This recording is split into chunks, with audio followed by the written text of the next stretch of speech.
Good morning, everyone. Chào quý vị. Let's see what else we have left about the Korean trip. One thing that's kind of interesting is the travel. Really, you learn a lot from travels. So, cái mà thầy thấy là thích du lịch lắm. Because I used to think otherwise. I used to think like you just meditate and so forth, and you get to know everything. Trước thầy cứ nghĩ rằng là mình cứ ngồi mình thiền gì mình cũng biết hết đó. Actually, it's nothing like going there and see for yourself. Để thiệt sự mình tới đó mình thấy đích thân thấy nó học hỏi nhiều hơn nhiều. One thing that's interesting about this is the first country I've been to where you see this. This is the view just outside of Vairochana Buddhist International Buddhist Meditation Center. Đây là cái hình ảnh ở ngoài cái phía trước của cái Vairochana Tilosana, trung tâm thiền quốc tế. You see there, they're facing a river. Nó có cái sông in front of them, and then this is a freeway right here. Đây là cái xa lộ ở trên. And you see right there, here's only in Korea where I found this. Bên Đà Hàn mới thấy thôi. I think, was it available in the other cities as well, or just in Seoul? All over the country. Khắp cái nước Đà Hàn này á, đi đâu về thì quý vị tới một cái chỗ mà cái công viên đó, and there's a public areas, they have a lot of these things. These are the exercise machines, outdoors.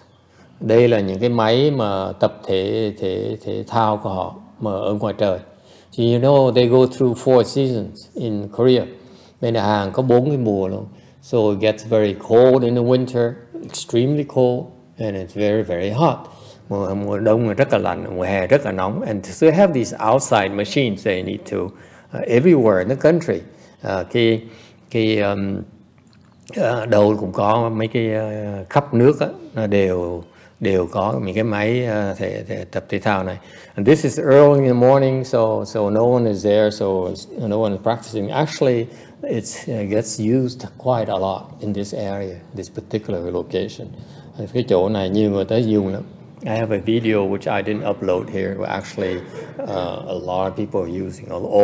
They're all used by the public. Có cái chỗ này là có cái video nó cho người ta xài cái này. And it shows the mindset of the government.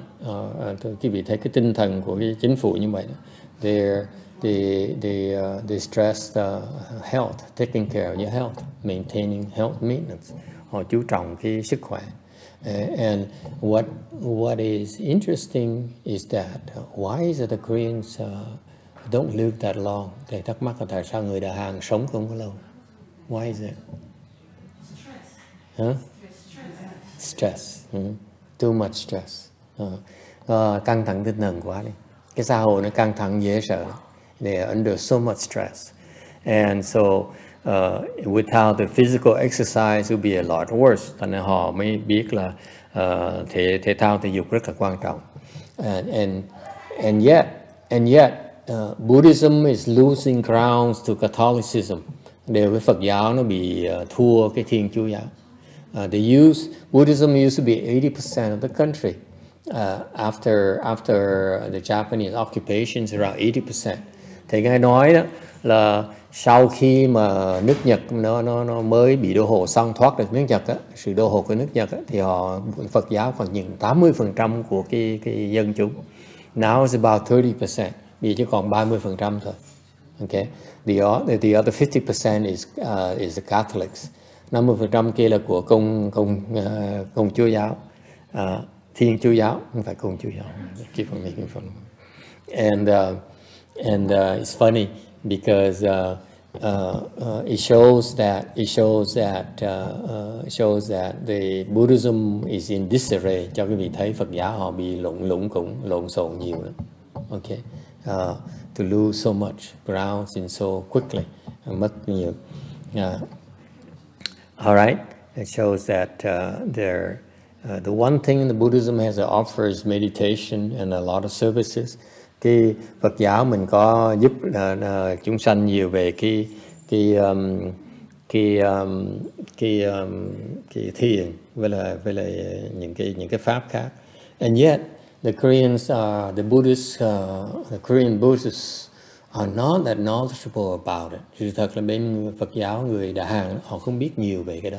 In particular, for example, Pure Land Buddhism, they're strong in meditation, họ mạnh về cái thiền. Okay,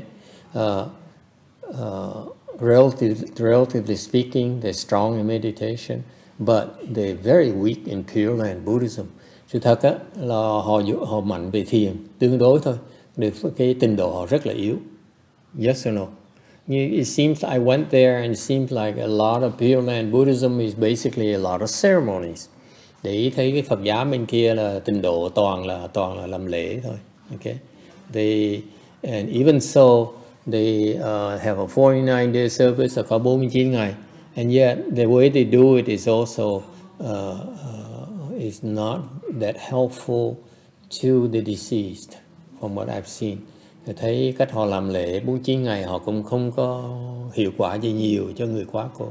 Okay, so that's why we have a lot to contribute, to help out. Thành chúng ta qua khi có nhiều cái giúp đỡ cho họ nhiều lắm. What else did we talked about last few times? Did we talk about Korean National Museum? No? We have time to go to look at. Oh no, that's it. The National Museum of Korea. Chúng tôi có tới cái bảo tàng Việt, and frankly, it's not that impressive. Yeah. Cái bảo tàng Việt thực ra không có gì mà gọi là đáng kể lắm. Okay, and then we went to what else? Buddhist expo. Have we talked about this? Không ai nhớ. No one cares. Okay. You think so? You didn't talk about this? No. Okay. And that, okay.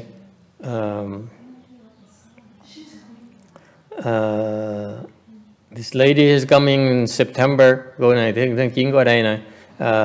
Met her in Jeju Island. Ở đằng đảo Jeju. This is a devoted bunch of disciples of Master YongHua. Đây là một nhóm đệ tử ngài Trung Hóa. They set their own, you see, they set their own booth at the Buddhist expo to talk about his Dharma and his teacher's Dharma. There's about a dozen of them, khoảng chừng hơn 10 người họp nhau đó, họ mướn cái gian hàng rồi họ trong cái Buddhist expo rồi họ nói về cái pháp ngài Trung Hóa. They're very devoted to him. They have their own. This is a retired professor of physics. Đây là ông giáo sư về hưu về vật lý. Và họ truyền bá cái pháp ngài Trung Hóa. They talk about his Dharma and his teacher's Dharma, and they spend money and time every year for this Buddhist expo for the last 6 years. Họ làm này 6 năm trời liên tiếp. And it seems to me they don't draw a lot of interest. Sự thật là ít người tới gian hàng họ lắm. Yes. Well, I feel that the way he acts like monk almost, like not monk, but like he built his own temple and then he's basically the boss there. Yeah, he's a retired professor. So he put his own money and to buy a building. Where is that? By near the ocean. Ông này ông về hưu rồi ông bỏ tiền ra ông mua cái nhà rồi xong ông gần biển đó. So there's a group of about 10 people, so 20 people, so khoảng chừng 10 người, 20 người. They get together and they practice, and he's a professor, so of course he's a leader. Ông này là ông biết nhiều nhất, mà ông là giáo sư nào, thành ra ông hướng dẫn cho họ. And this is again, this is very poor. For you see this, it's a sign of decline right there. Quý vị thấy cái hiện tượng mà có một người tài gia mà hướng dẫn người tu hành. If you have a lay person leading a Buddhist practice, you know there's a problem right there. Cái người tài gia mà hướng dẫn người ta tu đó, thì đó lủng củng rồi. Yes. So after our group left, I went to Buddhism expo one more time. Yeah. And I talked to some younger people standing there when the professor was gone. I asked them, so exactly what do you guys do? They cultivate there and there's no monk. I said, so there's any monk to supervise? They said, no monks. I said, why not? Did the Buddha say the monk need to be supervising the lay people to cultivate? And they said, oh, because monks are too proud and they look down on the lay people, they treat them too badly. So that's kind of thing that I was told. So Shana said she talked to some lay people there when when the professor was not there, so they could speak freely. Cô Shana có kể chuyện có trở lại đây ngày hôm sau lúc mà ông giáo sư không có mặt ở đó, ông nói chuyện, cô nói chuyện với người trẻ tuổi đó, thì hỏi là tại sao mà không có sư ở đó. Nói là tại mấy ông sư bên Đại Hàn có phải khi thường người tại gia. So she was told that the monks over there are arrogant. They look down upon lay people. It's not arrogant. It's just like they say, like, "I'm here. You need to serve me." Yeah, that's a kind of attitude. And the lay people say, "Why should I serve you?" Basically, like what the problem is. Thì vấn đề không phải là họ ngạo mạn đâu, mà vấn đề là tại vì cái truyền thống đó, Phật giáo mình đó, người sư với người ni tăng ni đó, người tại gia phải tới phục vụ cho họ, phải kính trọng cho họ. Ok. Nhưng điều họ quên rằng cái buổi thời đại này á, là bình đẳng hơn nhiều. Mình muốn được người ta kính trọng mình phải có cái gì xứng đáng người ta kính trọng mình chứ. So they forgot. All the monks now are not impressive because they forget that in the modern times we need to earn our respect. If we don't, we need to earn it every day. The Buddha never had to stress it. Đời xưa đó, Đức Phật không cần nhấn mạnh chuyện đó. Tại lúc đó là có Đức Phật và có mấy ông sư mà mấy ông tổ đó. So when you stay at the temple where the Buddha is there or the patriarch is there, clearly these people are superior monks and nuns. Okay? Mấy cái chỗ đời xưa mà có mấy cái vị vào cái chùa và cái đạo tràng mà có mấy cái tổ sư ở, mấy ông công sư mà có công phu đó, cái vị vào tự động sinh cái tâm kính trọng. Naturally people go there and they become respectful. So but nowadays the monks are the kung fu is not as strong, therefore and then people are not that educated. The Buddhist tradition is weaker. Bây giờ thời buổi này cái truyền thống Phật giáo còn yếu nữa. So we need to earn our respect. Thành chúng ta phải làm cái gì xứng đáng để mà người ta tôn trọng mình chứ. Okay. And so it's wrong attitude to say that. And I saw that in Korean monks too. Okay. Ta thấy cái thái độ in tăng nó có vẻ như vậy. Người Đại Hàn như vậy. I'm disappointed. Okay. That's the one part about my disappointment is I glance at I talked to a few Korean monks. They sort of talk down upon you. Nói chuyện một số người tăng đó, người ta nói trên nhưng nó trên nói dưới mình. Okay, they lack and they don't have the wisdom nor the samadhi power to talk like that. Mà tôi cười là họ không đủ cái trí huệ, không đủ cái trí thức, không đủ cái định lực mà không quyền nói chuyện như vậy. Okay. Basically they have nothing to offer. Không có gì xứng đáng hết. What do I mean nothing to offer? Thì nói cái gì mình có xứng đáng vậy là sao? Yes. They have no blessings, they have no samadhi power. At least you see the externalists. Like you go to see the externalists, you know, hey, I'm strong, and they sort of flex the muscles. Mấy gặp mấy người ngoài đạo đó, người ta gồng lên. Okay, they all do that. No? That's what externalists do, by the way. We Buddhists don't do that. Remember, người Phật giáo mình không nên làm chuyện này. Only externalists do that to try to impress you. Okay, người ngoài đạo thường gồng lên. And I saw that in a lot of monks nowadays as well. Bây giờ tôi thấy mấy ông tăng ni cũng bắt đầu làm như vậy. And I'm disappointed. He's the only one. The only one in Korea is Bom Hyun who's not like that. Cái ông sư Đại Hàn mà chúng tôi tính mời qua đây để mà tu chung đó là ông duy nhất mà không có thái độ như vậy thôi.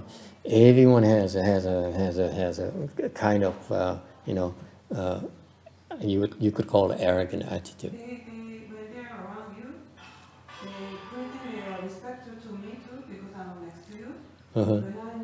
When you're not there or they speak in Korean, they treat me like trash, like nobody, like you know, like a young woman in Korea is like the worst kind of everything. The young woman in Korea? Younger women. Really? They are considered to be the lowest rank. Oh, I've been treating them wrong then. No, you're treating them right. So like, I don't say much, but then I know they have that attitude everywhere I go, but except Bonghyun is different. Yeah. Ông sư Phong Hyun, ông sư đó là đạo Jeju đó là ông là người duy nhất mà có rất là bình dân thôi. He's very very casual, okay, carefree. He's more carefree than anything else. Cái ông đó vô tư lắm. Mà ông ba phải sao? He's wishy-washy. You could talk. You could describe him as wishy-washy. That's why I like him. Thành là thích ông. But basically,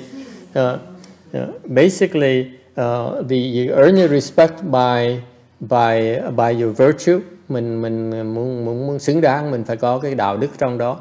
And in particular, nowadays it's more than just that. Thời buổi nó khó hơn nhiều. You need to be able to solve people's problems. Help solve people's problems.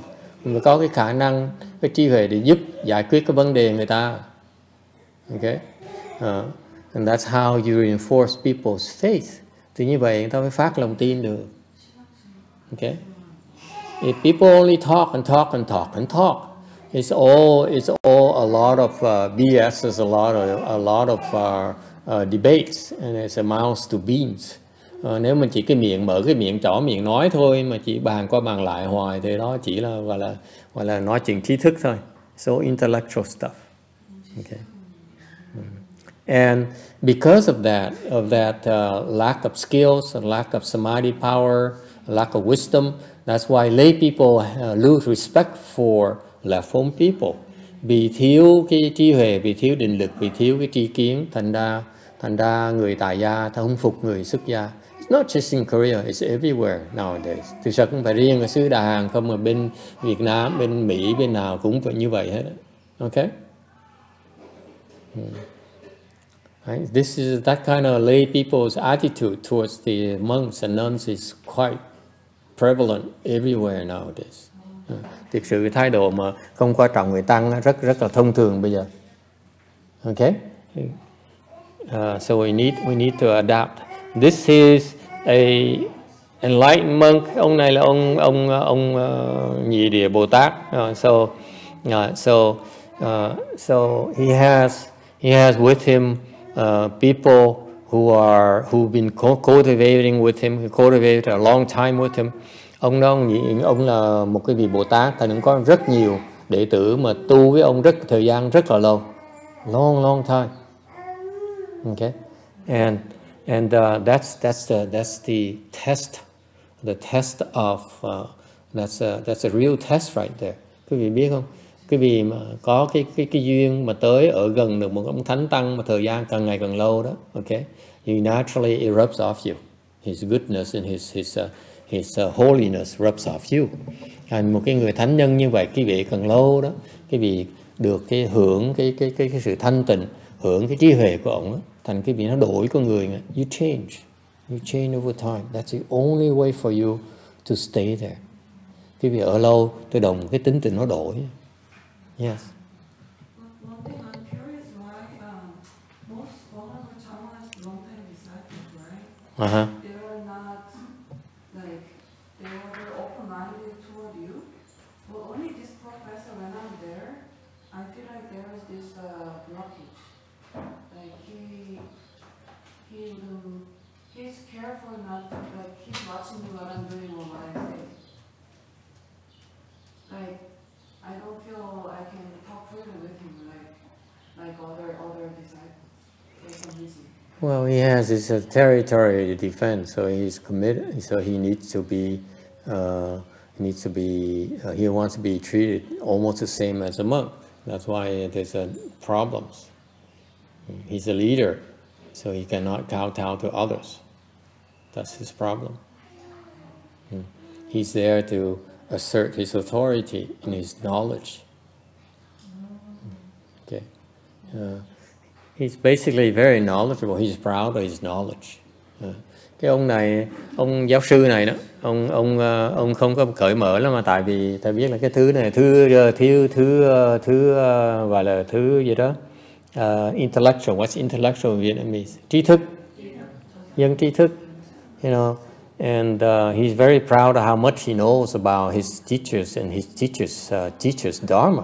Ông rất là hãnh diện là ông biết rất nhiều cái pháp của sư phụ ông á, và cái pháp sư tổ của ông á. Okay. He translated a lot of his and commented on a lot of his teachers Dharma, about their Dharma. Ông đang nghiên cứu rất nhiều về những cái pháp của ông sư này. But so he's very proud of that. He feels that it's the best. Ông nghĩ là cái đó pháp hay nhất. He doesn't realize that in the scope of Buddhism, it's not that high. Trong cái đại thừa mình, cái pháp của mấy cái tăng này không có cao đâu. Okay. How can it be anywhere? How can it be compared to Master YongHua's Dharma? Chẳng hạn như cái trình độ ông này, ông sư phụ ông sao mà so sánh trình độ của ngài Tiên Hóa được? Okay. So, but regardless, these people are very, very devoted to the proper Dharma. Cái người này, những cái nhóm người đặc biệt lắm mà họ tin tưởng vào cái chánh pháp. That's why they resist and they're loyal to Master YongHua. Và họ rất là trung thành với ngài Trung Hóa. Thành ra họ không có, họ cứ ôm cứng cái đó. And they haven't seen anything that is they found to be better, to be more virtuous than Master YongHua's Dharma. Sự thật á là cái nhóm đệ tử ngài Trung Hóa đó chưa gặp một ông tăng nào mà có đạo đức hơn ngài Trung Hóa. I can tell you flat out right now. I like Master YongHua because of his virtue, way virtue. Tôi nói thẳng cái vị nghe. Thì nhìn cái ngài Tiên Hóa, ngài Trung Hóa, ngài phục, ngài thích ngài là tại vì thấy cái đạo, ông là người có đạo đức. Okay. His samadhi power is not that high. Cái định lực không có cao, nhưng đều người rất là đạo đức. But he's very, very virtuous as a person. You see, and that's what my master said. Ngài Tiên Hóa ngài nói như vậy đó. In this day and age, ngài nói cái thời buổi văn minh này đó, cái vì muốn cứu người Mỹ đó, you want to save the Americans, you have to be virtuous. Ngài Trung Hoa ngài nói trước rồi, đệ tử ngài dạy đệ tử ngài rồi, ngài nói là tụi bay muốn dạy người Mỹ đó. Người Mỹ có nghĩa thời đại này, meaning that what he meant by Americans, meaning that these people of the modern age, là cái người thời đại văn minh này đó. Okay? Not just Americans. That's not how I hear it. Thầy nghe những cái chữ thầy biết không phải là người Mỹ đâu. My master is never constrained by nationality or skin color or religious beliefs. Thầy biết ngài Tiến Hóa đó, không bao giờ kẹt về cái ngôn ngữ, không bao giờ kẹt về cái màu da, không bao giờ kẹt về cái chủng tộc. Never being constrained by that. So he says American, it means modern day people. Thành khi ngài nói người Mỹ là người thời đại văn minh này đó. Okay. Because the American culture is very influential throughout the world. Tại thích không thích gì, không muốn công nhận cũng không được. Nhưng đều là cái văn hóa người Mỹ nó mạnh lắm. Cả khắp cái toàn cầu người ta phục văn hóa người Mỹ. Yes. Even the Chinese are trying to become Americans. Ngay người Tàu cũng đang cố gắng làm người Mỹ. Even the Vietnamese, when the economy is doing well, they're becoming Americans. Người Việt Nam cũng thích thành người Mỹ. Even Koreans are becoming Americans. I see Pizza Hut, I see Burger King, I see Kentucky Fried Chicken everywhere. Qua bên kia thấy là Burger King này, thấy McDonald's này, thấy Kentucky Fried Chicken ở mọi nơi. Pizza Hut everywhere. Okay. Starbucks, of course, is everywhere. Đương nhiên Starbucks ở đâu cũng có hết. Okay. But so what happened is that these Koreans, Buddhist disciples, are so impressed with Master YongHua's way virtue that they could not find anyone who are comparable they met so far. Sự thật á, thì tin rằng đệ tử Ngài Trung Hóa đó, khi mà ngài họ tu với Ngài Trung Hóa thời gian rồi, khi họ gặp những cái người sư khác đó, đại hàng khác đó, tàu khác, yeah, I'm sure they met a lot of Tibetans, a lot of Vietnamese monks, because the Koreans invite some of them over, okay, and yet they're not impressed. Để họ không có phục lắm. Yes. So before we went a few years ago, the Tibetan monk came to Songyunsa. Nobody showed up. So Is that the Kampala whatever? No, the stupid one. The other one. Oh, this, yeah. Sorry. The one that GSs all the time. That one? The young one that's on the YouTube and a lot of people click and stuff. Not the Dalai Lama. No. The other one, right? The young one. The young one, the Dharma, the Ta Bảo Phả one. No, not the enlightened one. Oh. The other one, the low one. The oh, yeah. I think. And anyway, he went to Songyunsa and nobody, even the lady didn't show up. Because the second stage, our lady was so embarrassed because nobody came. Because he's famous in the Western countries. Yeah, it's not a good thing. When you voice famous in Western, it's problems. Yeah. Anyway, so you see, way virtue is what creates a lasting impression in your heart.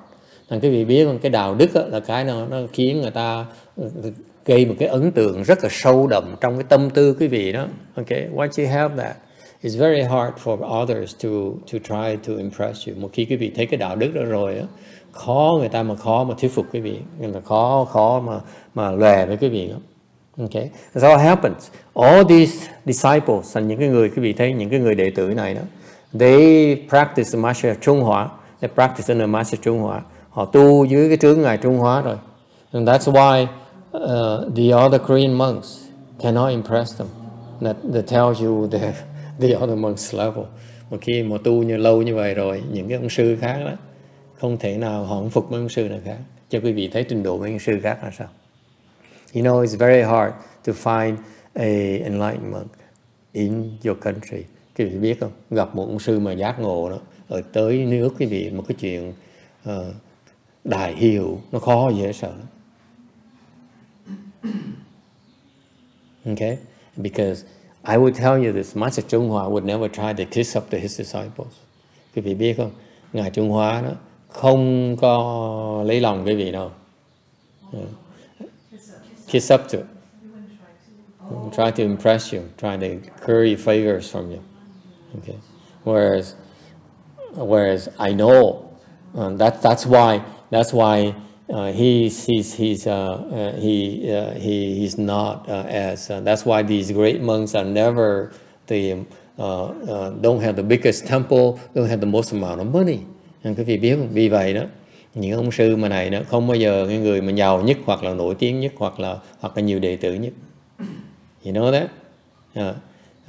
Because when you take money from rich people, it comes with baggage, it comes with strings attached. Một khi quý vị nhận tiền người giàu thiệt giàu là họ bắt đầu đặt điều kiện này.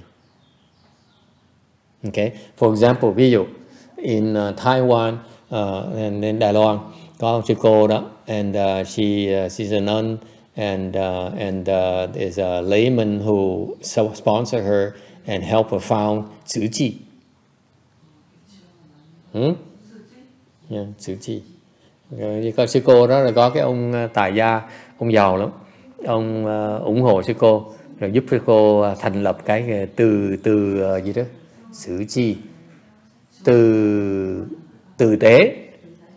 Yes? Have you been there? My disciple went there for acupuncture already. Đệ tử thầy xuất gia, thầy tới đó để được châm cứu rồi. This is a long time ago. Okay?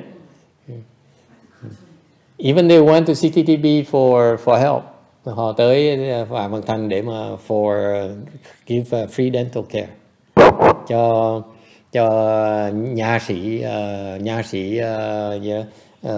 sĩ tới để mà làm răng vào mặt thành. Cái họ hội tử tế đó, they're very very powerful. That guy used to be worth $2.5 billion. Billion. He's a billionaire. So he supported her and says, I will help you with xử chi. Cái ông tỷ phú đó, ông 2,5 triệu, trị giá 2,5 triệu đô la, thì ông ủng hộ cái sư cô đó. And he basically what took over xử chi. Ông mua đứt sư cô đó luôn. So she's basically a figurehead. They run everything. They donate money to everyone. Cho tiền hết mọi nơi. Okay, money to the policeman here in Monterey Park. He ran a check for whatever, a big check to the police department. He donates money everywhere, and the nun is basically a figurehead. She has nothing to say. Thành cái sư cô đó trở thành một cái người nộm thôi, tại vì không có quyền nói gì hết. Okay. Or hoặc nói xấu lại, should we continue to criticize other monks? No, that's not. There's no need to do that. Okay. Because if I do it too often, my students start talking like me. Thầy không dám nói nhiều quá, đệ tử thầy tưởng là mình chuyên môn có quyền đi chỉ trích người sư khác. Okay, I don't know who she is, but Mexico này ai mình cũng mặt hơi quen. She looks familiar. Trông quen tí. Okay. She lost some weight too, I think. Mất một vài ký rồi. This is a monk in charge of the Buddhist expo. Đây là hòa thượng này là làm chủ cái Buddhist expo đó. So he was told that he needs to talk to me. Có người nói ông phải nói chuyện với thầy. I said, why would you want to talk to me? And he waited for us for half an hour because we were late. Ông ngồi ông đợi cái nửa tiếng đồng hồ lắm. And you don't make a big monk like this wait. Okay. Bác ông đợi. People around him were so stressed out. We were collecting xiển thun from the toilet. Đợi sư cô Hiền Thông phải đi phòng tắm, looking for xiển xuân because she got lost somewhere. Cô Hiền Thuận thì biến mất ở đâu đó, bị lạc ở đâu không biết. So we actually were half an hour late. The guy sat there and waited, and his assistant his face was like white. He was so afraid. Cái ông phụ tá này sợ dễ sợ lắm. But he's a cool dude. Yeah.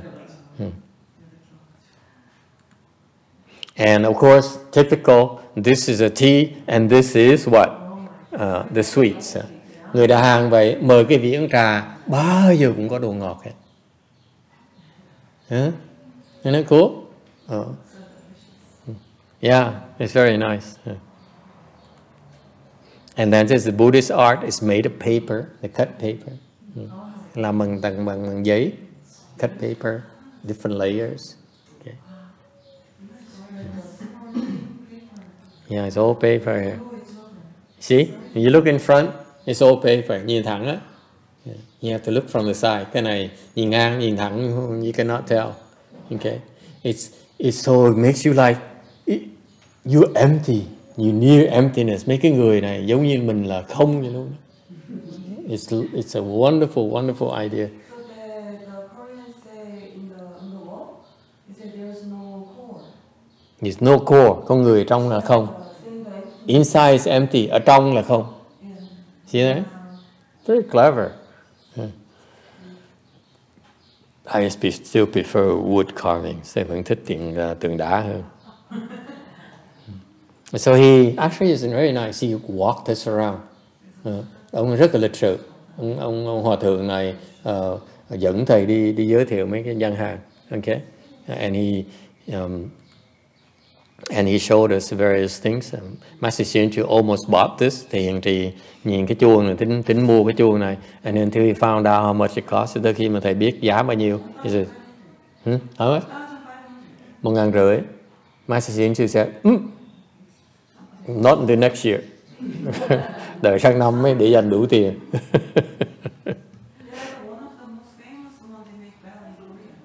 That's one? This is one of the most famous one that make the Đây là cái ông làm chuông nổi tiếng nhất bên Đà Hàn. It's excellent sound. Cái âm thanh nó tuyệt vời. It's incredible sound. We will be professionals. That's the kind of sound we love to have. Cái âm thanh là cái âm thanh là có trị giá. This is another big temple. Đây là cũng very famous temple. Một cái chùa khác ngay Seoul cũng nổi tiếng, lớn lắm. Okay. He's so big that he can afford to dress shabbily. Ông nổi tiếng quá, ông lớn quá, thành ra ông có quyền mặc áo dơ giấy. All the other monks they all dress nice. Mấy sư khác ai cũng mặc sang trọng hết, except for this guy. That temple is one of the most like money rich temple in Mẹ giàu the nhất. country.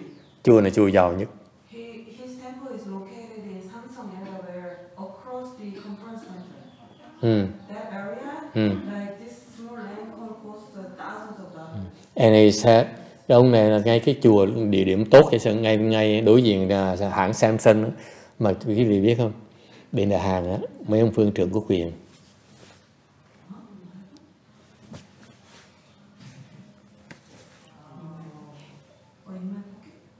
Yeah, I'm told, in Korea, you become an abbot. One of the advantages of being an abbot at a temple is you are allowed to get money, put money in your pocket. Bên Đà Hàn cái truyền thống của chùa của họ là khi quý vị mà được làm phương trưởng có quyền để tiền vào túi. So she said the followers, some abbots they demand, so they Demand what? the money. Oh, Some, not all of them, but some they keep demanding from the yeah. followers. So that's why these abbots are very wealthy. Mấy cái ông phương trưởng là giàu lắm. These monks are very wealthy. Họ giàu dễ sợ lắm. Okay. And so this is his attitude. Cái thái độ dưng. He's kind of cool. Hey, yeah, you can't impress me. I'm so happy to be with these big monks. Gặp chụp hình chung mấy này. I hope they, someday they can call themselves Dalai Lama, and now I can call myself. I try to impress you. Thầy được chụp hình chung mấy hòa thượng mừng dễ sợ lắm. I don't know why they say, hey, take a picture. Actually, they're the one who told us to take pictures. At the time, no me. Oh yeah, okay, yeah. So Bonnaroo Suman stayed at that temple for a few years. Who? Bonnaroo Suman. Oh, at his temple? His temple for a few years, but I don't know at the time who was the abbot because they have to rotate. Big temples, abbot can stay for longer than 2 years. And this is an award-winning Buddhist art. Đây là một cái, họ có mấy cái giải thưởng của cái triển lãm này, được thắng giải nhất. This is number one. Okay. This is the mandala. The artist says this is mandala by looking at the neighborhood. Nói là cái nhà như đều nó theo cái hình, design cái nhà này theo cái hình của cái mandala. And they got number one. I didn't understand why she tried to explain it to me. Thầy không hiểu gì hết đó. I don't understand mandalas anyway. Thầy không hiểu mandala gì hết đó. That's the artist right here. Đây là cái cô nghệ sĩ. Okay.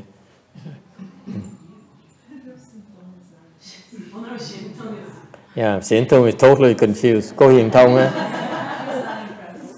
You call this art? She says, cái này, ủa? Cô Hiền Thông á, ủa sao cái này mà nghệ thuật hả? Yeah, look at she said. You call this art? Very indignant. Look at her face. Rất là phiền não. Yeah. And the bell here. Oh, but this bong is so nice. Cái âm thanh nó tốt ghê sao? Hả? 9.000 đô la. Okay. Never. And this is the artist, right? No, it's not. They're sales, I think, management. Management. Okay. Well, anyway. And then they didn't bring the one that has the gold plate. The gold I see. So this is the top, huh? Yeah. Okay. Oh well. No, I want a big drum. Sukwan. Yeah. Anyway, so there are a lot of Buddhist art right here. And this guy here, rất có nhiều cái nghệ sĩ làm nghệ sĩ đó. So he's making a sculpture. He starts out with clay. Okay, nên là bằng I think it's not clay, wax. Yeah, it looks like wax to me. Okay. Yeah, the wax, and then they wrap something around it, and then they melt the wax. The wax, so the thing disappears, and then you fill it with iron. Cái này làm bằng wax rồi. Okay. Tại cái vì để sát xung quanh ấy, you drop sand, pack sand around it, and then you melt it, and the sand doesn't get affected by that, and then the wax will be drained through a hole underneath, and you fill it with the copper, with the brass. Okay, that's how it's done. Họ thường làm như vậy đó. Họ để bằng sáp ha, xong rồi họ để cái loại cát mà khắc đặc ở xung quanh đó. Okay, đặt cứng vậy. Xong rồi họ nung nó lên thì có cái lỗ ở dưới đó là cái sáp nó chảy ra, thành cái lỗ hổng như vậy, xong họ đổ chì đổ đồng vào. Okay, that's how they do it. Okay, this is how he makes all these different art. Thành họ làm những cái nghệ thuật như vậy. You see, this is a young Gautama when he first learned how to do half lotus. The young Buddha couldn't sit even in half lotus, just like us.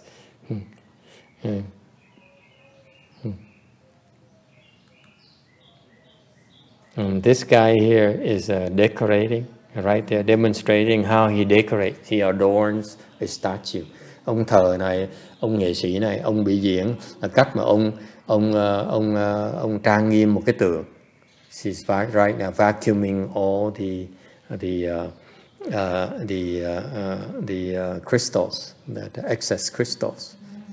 Ông rải mấy hạt ra, xong hút cái đó ra. Donation box here. This is $600, $700, $700 cái thùng này. The Koreans, they're crazy. Hàng xài sang dễ sợ. $700 cái thùng này. You know, it's this small. Nó nhỏ chừng này thôi, $700. Yeah. And so the one at the Koreatown is twice as big. Yeah, it's more expensive. It's too much. And then this is the Venerable Gumgang. Đây là Hòa thượng Kim Cang of Mi Hoang Sa, cái chùa Mi Hoang Sa. And he brought his monk here to introduce him to me. Rồi ông đi rượt, đi lùng thầy. Ông giới thiệu cái ông hòa thượng này. Okay. And he wants to have some Starbucks coffee with us. Ông hòa thượng, ông Kim Cang này, ông nói để ông đãi uống Starbucks cho thầy. And I think one of them has a big temple, big temple on the east coast of the country of Korea. Ông giới thiệu tại bên kia có cái chùa phía bên kia cũng lớn lắm. Okay. I don't know why he likes me so much. Không biết tại sao Hòa thượng Kim Cang thích thầy lắm. Lùng thầy gặp 2 lần luôn. He looked for me twice to introduce his acquaintances. This is Mr. Cha's wife. Đây là bà vợ ông cha. Okay.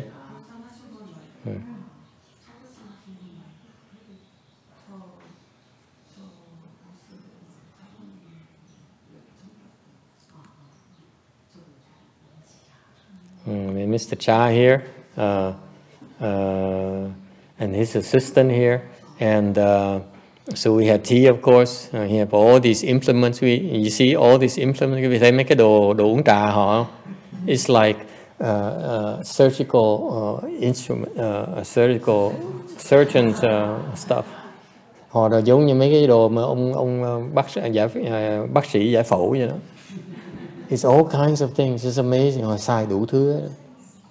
I'm so impressed. And these cups here is freshly made.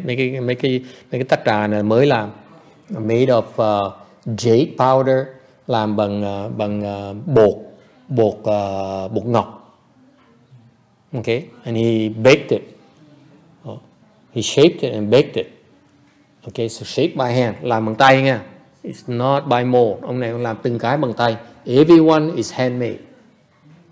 Okay. Yeah. It kills the taste of the tea. Yeah. And then so he makes it, and then so you see the close up look at all these various instruments he used. You thấy đủ đồ nghề ông ấy. Okay.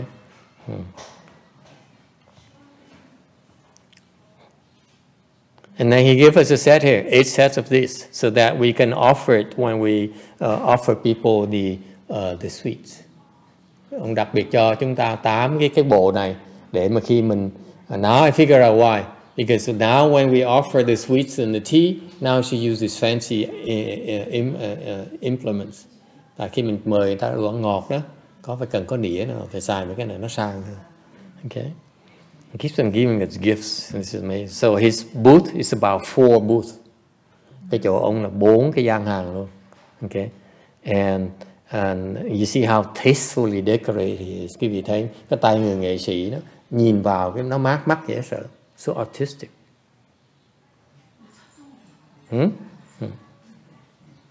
Mấy chỗ khác, all the other stalls are so busy. And yet he packs all these things up. This is the thing he gave us, the sets of things he gave us. His furniture and so forth. And this is the Buddhist art. Đây là mấy cái hình, mấy cái tượng. This one here is, how is it, 2,500 or 3,500? No, she sold it. He sold it. Oh, that one is, no, he sold the bigger one. The bigger one? The bigger one? Everything is expensive. This one. He packed it for 3,500? Yeah, 35. Cái này 3,500. Everything Mr. Cha touches, it's beaucoup dollar price. Okay? Ông cái đồ của Cha là mắc tiền. And yet people are buying from him. Người ta mua.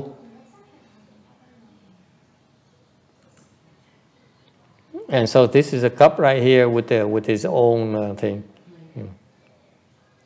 Look at that. Someone's hand. It looks very nice. Now I sound like Richard. Oh my gosh. Yeah, this is the one that's 3,500. Đây cái tượng này 3,500. Yeah. The only one looks like this. Okay. And this looks like we lent this to him. Cái này là cái này như mình cho ông mượn cái này nữa. Để vậy là. How much is it? This is expensive. Yeah, it's pretty expensive too.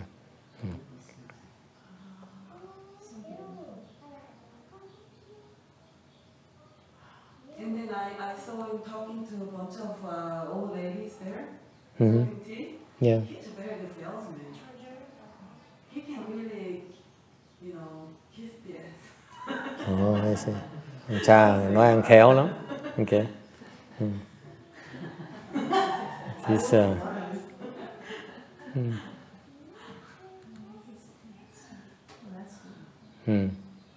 the statue of Wan Yin with mustache. Cái hình của cô con mà có râu. That's why I don't get why is the Koreans always draw mustaches. Thì em hiểu tại sao người Đại Hàn từ đâu học ra râu mà đàn bà có râu. Why would Bodhisattva who is a female would have a mustache?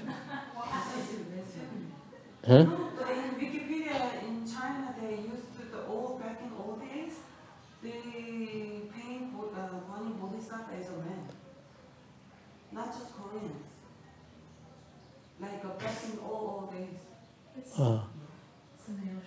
Some say that in the history they used to see Kwanmin Bodhisattva as men before. Right, right. Compassionate, they put female tone to it. But then they kept the mustache. I don't know. Somebody See, that's what bothers me is that, you know, why would you draw a mustache on a woman's face, a beautiful woman's face? Chẳng hiểu tại sao người Đà Hàn người ta cứ vẽ cái râu trên người phụ nữ. It's weird. Yeah. You see a lot of Korean Buddhist artists. Bên Đà Hàn có nhiều người nghệ sĩ về Phật giáo lắm. I wish I had more of those in this country. Phải chỉ xứ này mà có nhiều như vậy. Okay. There's all kinds of Buddhist arts. Đủ cái nghệ thuật.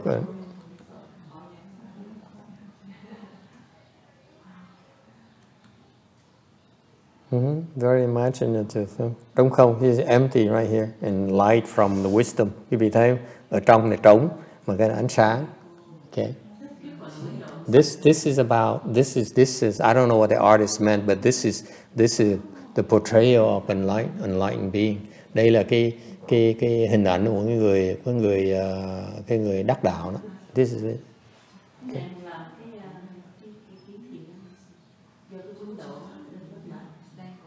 Stained glass, yeah, we can do stained glass like this. There you go. Okay. Talk to Ginny. And this is the best wood fish they have there. Đây là cái gỗ. Not this, but this maker is the most famous one. Đây là ông nổi tiếng nhất. Okay. And it's funny that the Koreans made this, and they never bothered using something to improve on this. Yeah, of course it's better than this.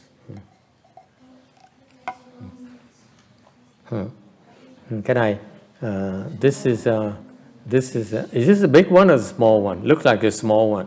The one we bought is much bigger. Yeah, $250. Okay, this and the turtle. Shana bought this one here, $200. The turtle is $50. No, $550, Master. $250. No, yours is $500. Mine is $500, but yours is $250. Yours is only $200. Right, I don't have total. The turtle is $50. I didn't get the total. Yeah, here you go. And the sound is what is it? African apricot tree. Yeah. Cái cây apricot của bên gì đó, bên Phi Châu đó. Okay. Anyway, any questions? Ai thắc mắc gì không? Time is up anyway. I think honorable women like that it's apricot tree. Oh, it's the best. We professional. The sound is so important. Mấy cái người tu lâu, tôi biết cái âm thanh nó quan trọng. Because you're making an offering to the Buddhas and Bodhisattvas. Tại mình đang cúng dường cho Phật Bồ Tát mà. You want the best that you have. Mình cúng dường cái gì mà quý nhất mình có. You don't hesitate. Không có bao giờ phân biệt. This is why the Buddhist artists thrive. Thành ra mấy người nghệ sĩ ta mới sống được. We all need to, you all need to earn a living. Ai cũng phải như vậy. Okay. Anyway, and that's it. That's all I have for you today. Xong rồi. Let's take a break and then any questions? Ai có questions or comments? Có ý kiến thắc mắc gì không? In conclusion, I'm very impressed with the Korean Buddhism. Anh thật nói lần đầu tiên thầy gặp một cái quốc gia mà cái Phật giáo thầy rất là thích. There's a lot of potential. Có triển vọng lắm. Okay. Okay. Thank you.